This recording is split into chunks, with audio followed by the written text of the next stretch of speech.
it's my absolute pleasure to introduce the first speaker this morning, who probably needs no introduction to us here in London. That's Dr Anne Rainsberry. Anne was Deputy Chief Executive at NHS London. She was also the Cluster Chief Executive in North West London. Anne has been involved in a major integrated care scheme covering about 1 million people in North West London, and of course involved in the transformational programme in North West London. So to set the theme for today, I think there is no one better than Anne, so it's my pleasure to welcome Dr Anne Rainsberry. Thank you, Howard. Okay, so I'm just going to say a few opening remarks and I guess set the tone. And as Howard said, I'm amazed actually about the number of people I know in London. I'm just sitting here and thinking I know most people in this room. And as Howard said, it's absolutely fantastic to see so many people from so many different organisations across London, because the first message is this is not a conference about A&Es. This is about how we come together to make sure that those people in London that need urgent and emergency care can do so in a timely fashion. And yes, it's about how we make sure that when demand increases over the winter, as we move into winter, although we've got heat wave level 3 at the moment, so it's relevant to us today, that we're able to respond. But the conversations and the workshops that we've got are more than that today. They're about how do we start a conversation across London about getting a more sustainable care. So in doing that, we started to look at what are the key themes that we need to address in London. And that you need to start there with the patients that are accessing who need urgent and emergency care.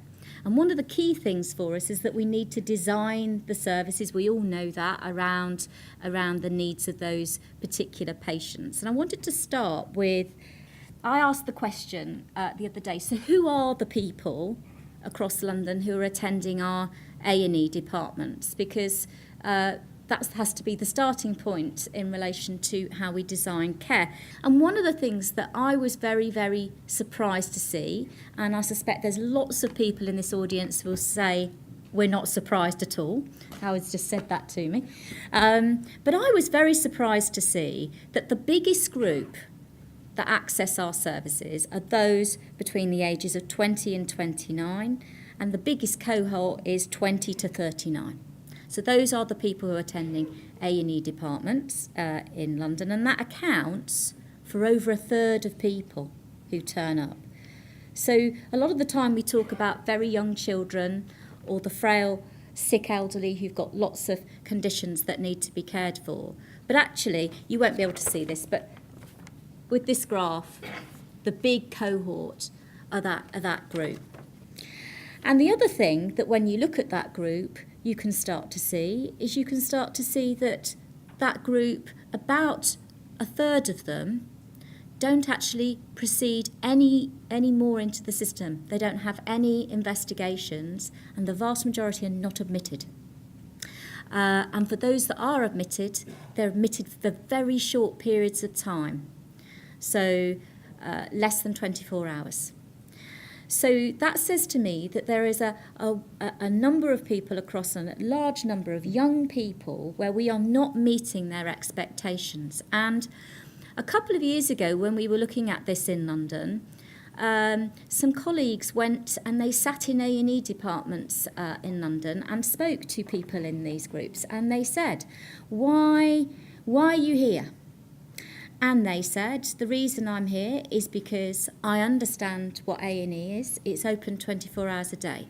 I know I'll be seen in 4 hours. I know I'll see a doctor, and I know I'll get the tests if I need them. And that's why I'm here. And so I think there's a very important message for us. I see those figures as being something of a social phenomenon in that we have a young population. The young population in London is going to grow, not the elderly population, interestingly enough.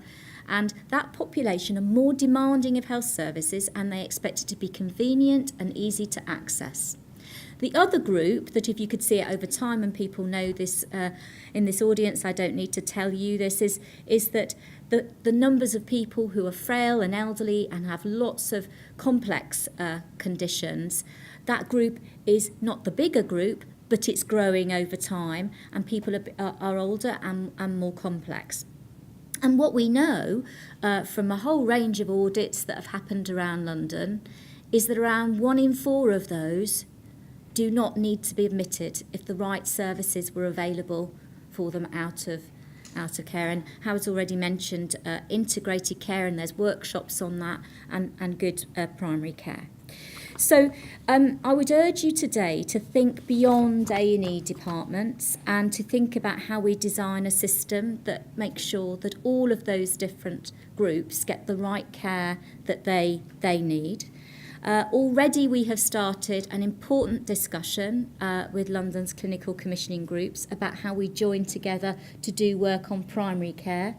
They have said to us it's their number one priority, and we want to work with them so that we can redesign it and we can, where necessary, make investments and to transform it so that it can provide that responsive care, and as well to start developing all of the different programmes we've got on integrated care across London.